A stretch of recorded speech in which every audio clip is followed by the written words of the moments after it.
Hello everyone, welcome back to my YouTube channel. मैं करुणा जोशी, आपकी English educator.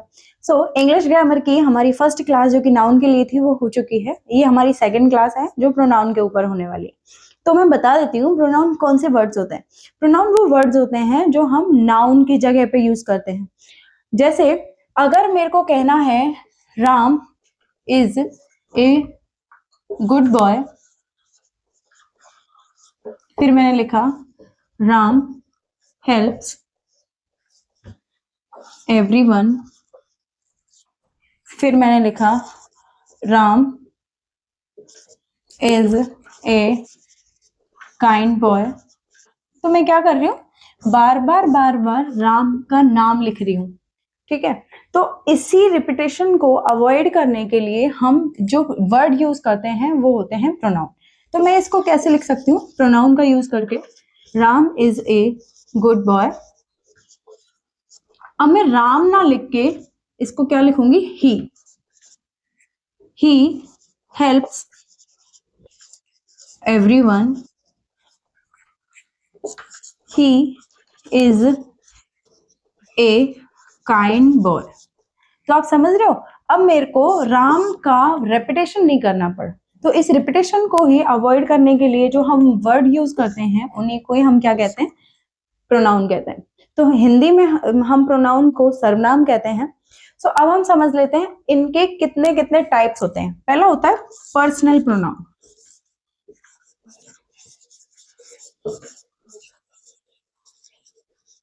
Personal pronoun में कौन कौन से आते हैं? पर्सनल प्रोनाउन में हम तीन तरह के प्रोनाउन से मिलते हैं। फर्स्ट पर्सन,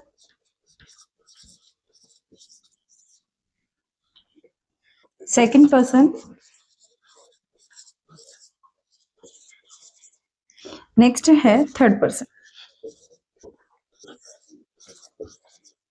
फर्स्ट पर्सन में कौन आएगा, सेकंड में कौन आएगा और थर्ड में कौन आएगा?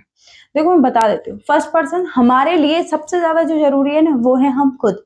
तो हम जिसमें है वो है फर्स्ट पर्सन। सेकंड पर्सन कौन है, जिससे हम बात करते हैं एट दैट मोमेंट, जो हमारे साथ होता है, जो हमारे साथ बातें करता है, वही हमारे लिए सबसे नेक्स्ट इंपॉर्टेंट पर्सन होता है, वो होता है सेकंड पर्सन। थर्ड पर्सन वो होता है जो फिलहाल में वहां पे नहीं होता, लेकिन हम उसको उसके बारे में बात कर रहे होते हैं, हम उसकी चर्चाएं कर रहे होते हैं, तो वो होता है थर्ड पर्सन। तो बेसिकली फर्स्ट पर्सन कौन होता है, जिसमें हम खुद रहेंगे। हम किस में, आई मतलब खुद मैं, और वी मतलब अगर मैं खुद को इंक्लूड करके हम सबके बारे में बात करूं तो हम बोलेंगे वी। सेकंड पर्सन है यू, और थर्ड पर्सन है जो यहाँ अवेलेबल नहीं है लेकिन उसकी बात हो सकती है या होती है।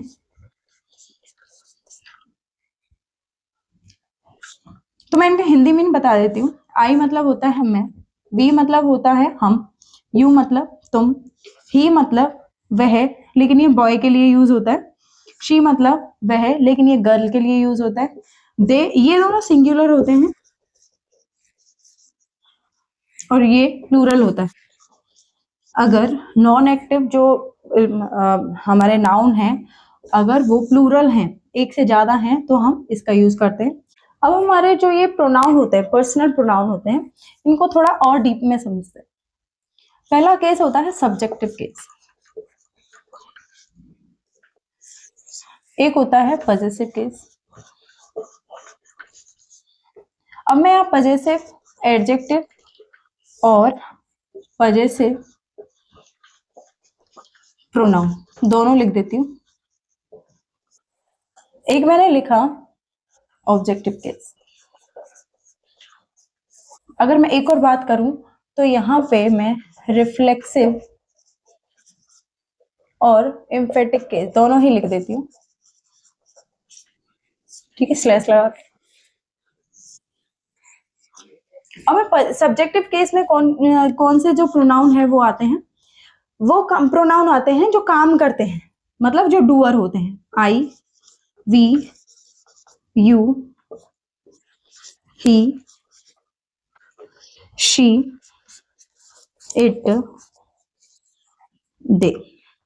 ये सब्जेक्टिव केस होते हैं, मतलब ये ही डूअर होते हैं। हमेशा जब भी हम सेंटेंस स्टार्ट करते हैं या सेंटेंस के बारे में बताते हैं, तो जो डूअर होते हैं, जो काम करने वाले होते हैं, वो यही 7 प्रोनाउंस होते हैं। आई का जो एडजेक्टिव केस है वो क्या होता है, माई। मैं बता देती हूँ पजेसिव क्या होता है। पजेसिव मतलब होता है आप किसी चीज पे हक दिखा रहे हो।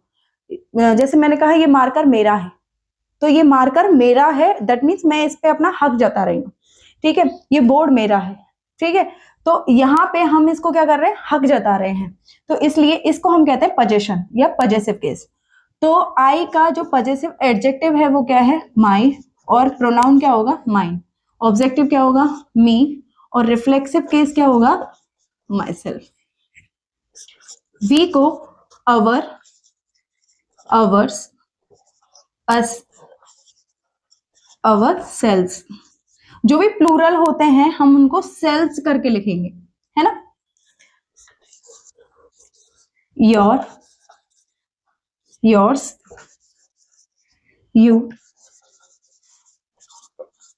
इसको मैं योर सेल्फ और योर सेल्स दोनों ही केस में लिखूंगी। क्यों, क्योंकि मैं अगर मेरे सामने जो व्यक्ति है उसके बारे में अगर वो सिंगुलर है तब भी मैं उसको यू ही बोलूंगी, अगर वो बहुत ज्यादा लोग हैं तभी भी मैं उनको यू ही बोलूंगी। तो अगर वो सिंगुलर है तो मैं योर सेल्फ कहूंगी, और अगर वो ज्यादा है तो वो योर सेल्स हो जाएंगे। यहाँ पे हिज ये सेम ही रहेगा, और यहाँ पे हिम, और यहाँ पे himself.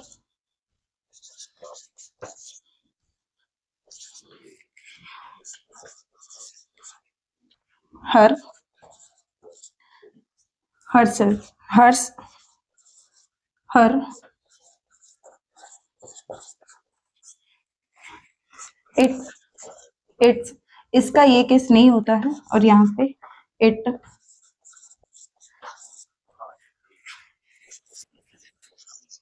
There, theirs, them, themselves.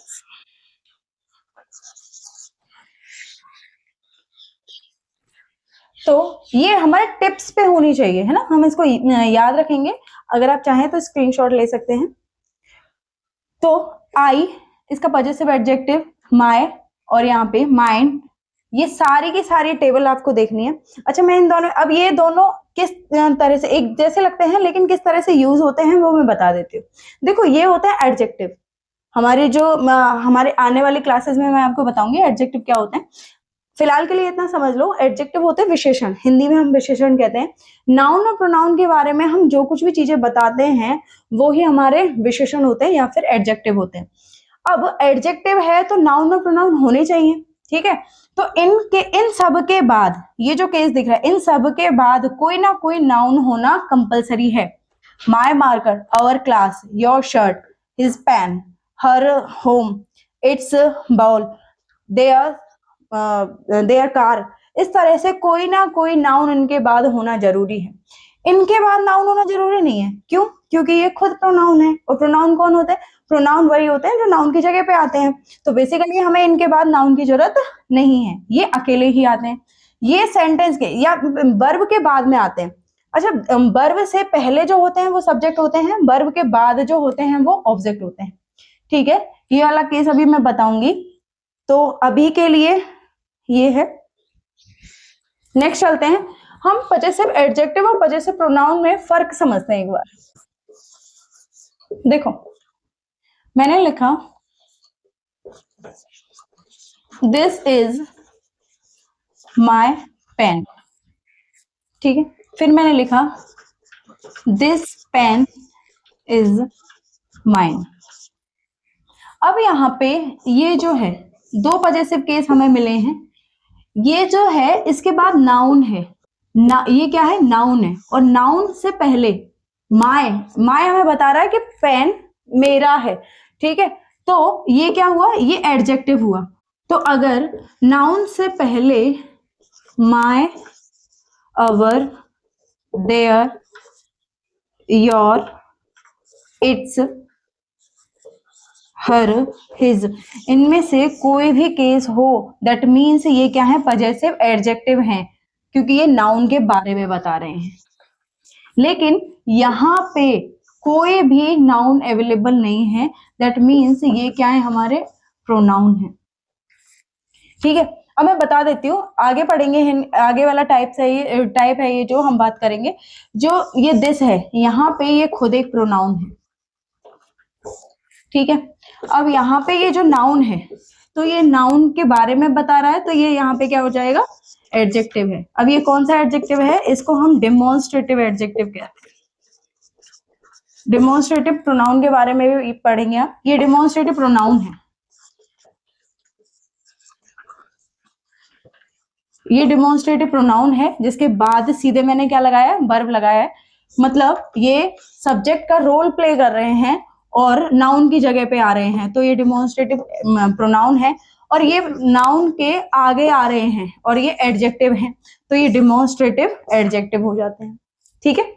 बाकी ये आई होप आपको समझ आ गया होगा। जो नेक्स्ट टाइप है, रिफ्लेक्सिव प्रोनाउन के बारे में पढ़ लेते हैं। रिफ्लेक्सिव प्रोनाउन और एम्फेटिक प्रोनाउन, मैं यहाँ इनको साथ साथ लिख देती हूँ।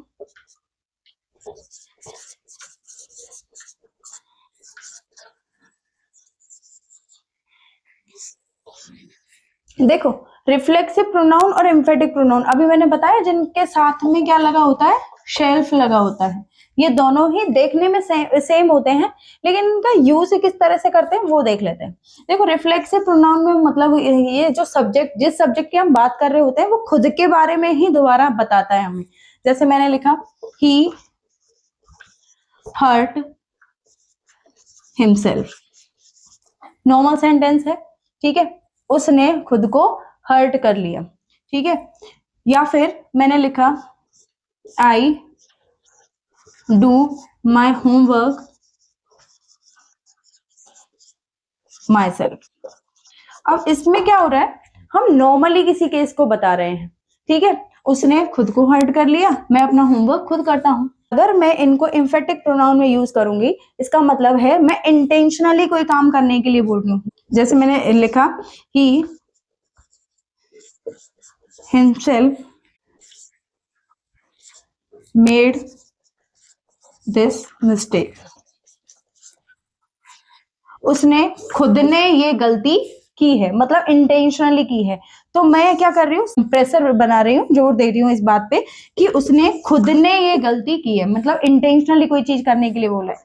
तो I myself did my homework, ठीक है, मैंने खुद ने अपना वर्क किया। यहाँ होमवर्क से, होमवर्क या कोई और भी काम के लिए आप ले सकते हैं, ठीक है। तो यहाँ पे नॉर्मली किसी बात को बोला जाता है, लेकिन यहाँ पे इंटेंशन होता है कि हम उस डूअर को, उस सब्जेक्ट को जोर देके उस बात के लिए हम उसको कह रहे हैं। समझ आया? आई होप यहाँ तक आपको समझ आ गया होगा।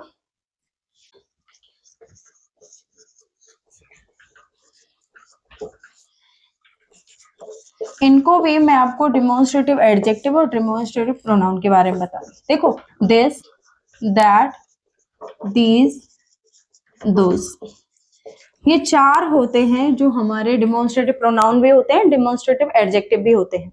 जैसे हमने पजेसिव केस में किया था कि नाउन से पहले अगर वो पजेसिव केस आ रहा है तो वो एडजेक्टिव बन जाते हैं, लेकिन अगर नाउन नहीं आ रहा है तो वो हमारे प्रोनाउन बन जाते हैं।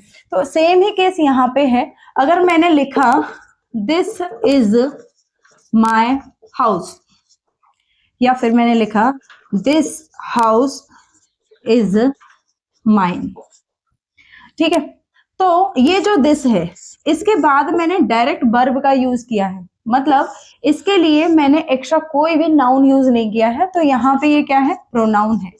कौन सा प्रोनाउन है? डिमॉन्स्ट्रेटिव प्रोनाउन है। और यहाँ पे, सॉरी, यहाँ पे मैं इसको क्या कर रही हूँ, ये नाउन है और नाउन के बारे में ये बता रहा है, तो यहाँ पे ये क्या हो जाता है, एडजेक्टिव है।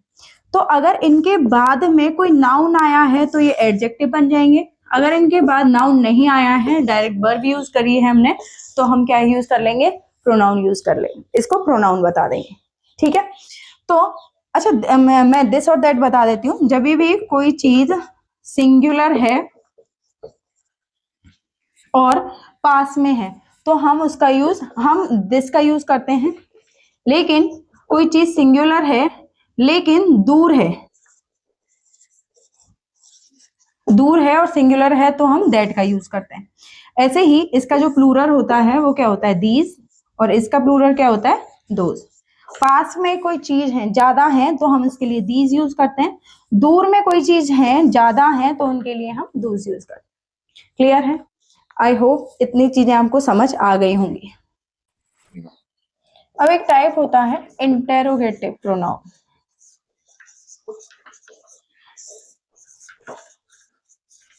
इंटेरोगेटिव प्रोनाउन, इंटेरोगेटिव मतलब जिनमें क्वेश्चन पूछा जा रहा हो, और जो WH वर्ड हो। WH वर्ड कौन से होते हैं, हु, whom, whose, which, इस तरह के ये सारे जो केस होते हैं ये कौन से होते हैं, WH वर्ड। अब इनमें मैं बता देती हूँ, जो ये 3 होते हैं ये हमारे लिविंग बीइंग के लिए यूज होते हैं। ये किसके लिए यूज होते हैं, लिविंग बीइंग के लिए। बाकी मैं बाद में बता दूंगी, फिलहाल के लिए समझ लो। ये मतलब कौन, डूअर के लिए क्वेश्चन होता है। हुम मतलब किसे या फिर किसको, नाउन की क्लास में भी बता दिया था मैंने। हुज मतलब किसका, लेकिन जब ये प्रोनाउन होते हैं तो इसका मतलब हो जाता है जो, इसका मतलब होता है जिसको, इसका मतलब होता है जिसका। जैसे मैंने पूछा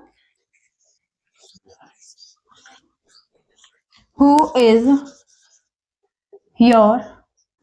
योर फ्रेंड, ठीक है, तो इसके बाद डायरेक्ट वर्ब का यूज हुआ है, तो ये कौन सा हो जाता है, इंटेरोगेटिव प्रोनाउन हो जाता है।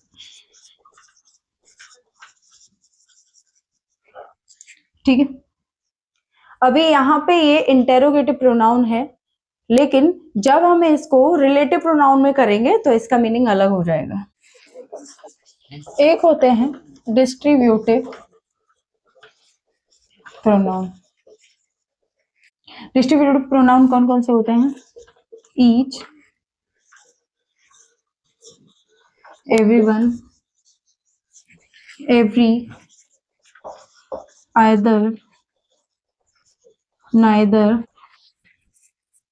ये सारे जो होते हैं ये डिस्ट्रीब्यूटिव प्रोनाउन होते हैं। कब यूज करते हैं, देखो, ईच ऑफ द स्टूडेंट्स